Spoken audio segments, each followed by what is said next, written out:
Hey there, comic book fans. I'm bringing you this video as a contest entry to Manuel Melendez / Manny NYC's channel. He just wanted us to promote his channel, but I got a little twist on it for you.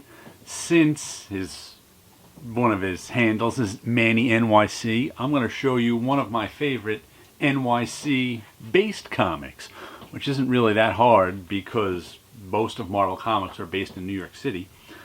But I'm going to show you one from my childhood that I always liked, which is The Amazing Spider-Man 151. And this was actually a back issue to me, because I think I started buying Amazing Spider-Man about a year after this. Maybe 165, 167, I'm not sure which one. So I got this copy from somewhere around the neighborhood. Way back in 1976. This actual copy is from 1975. And first of all, you have to imagine, I'm 10 years old and reading this.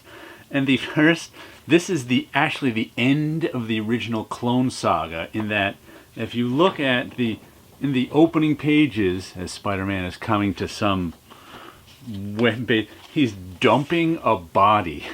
He's dumping his clone Peter Parker body into a chimney incinerator. And I remember reading this as a kid going, what? Because, I had never read the Clone Saga before this, because I came in a year later, but it's like the opening sequence is Spider-Man dumping a body. How NYC is that? But anyway, my favorite, what made this story so memorable to me, that I liked it so much, is the sheer goofy plot of the villain. And there's lots of boring exposition in here between, the first half is like, besides dumping the body, is like no action. It's just Spider-Man being Spider-Man.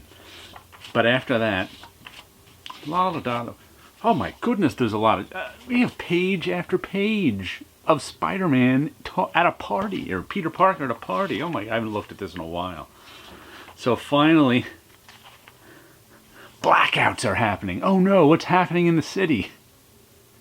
Whose crazy plot is this to black out the city? Well, it turns out this is the greatest supervillain plot of all time, bar none. You will not find a better supervillain plot than this, because the Shocker is blacking out parts of the city so he can spell his name in buildings. Now, how is that for a super? I think he was robbing someplace too, but what other supervillain plot has had the supervillain spell out his name in New York City buildings? I thought when I was 10, I thought that was the greatest supervillain plot of all time, and I still do. And here's, let's see, Spider-Man has got to, there he is. Do-de-do-dum-dum, just blacking out different villains so I can spell my name in the city. I mean, what can you say? I can get with that plot. I mean, Spider-Man and the Shocker, but there is nothing besides Spider-Man dumping a body. What the heck was that? There's nothing interesting about this book except the Shocker spelling out his name in light, actually in not lights. He was blacking out the buildings to spell his name, right? Yeah, so the buildings he knocked the power out of spelled his name. So he wasn't spelling his name in light, he was spelling his name in darkness. Very tricky of the Shocker. Nice cover too, of Spider-Man talking to his pet rat Ben. But anyway, check out Manny NYC's channel.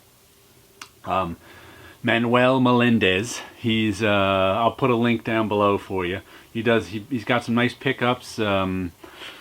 Picks up old books, some new books. I remember seeing some original art. He even picked up some old production art from the comics. He goes to the New York City Con, I think he went to too. He's got a lot of nice videos on it, so check out Manny NYC's channel, and I say give us your favorite NYC based comic.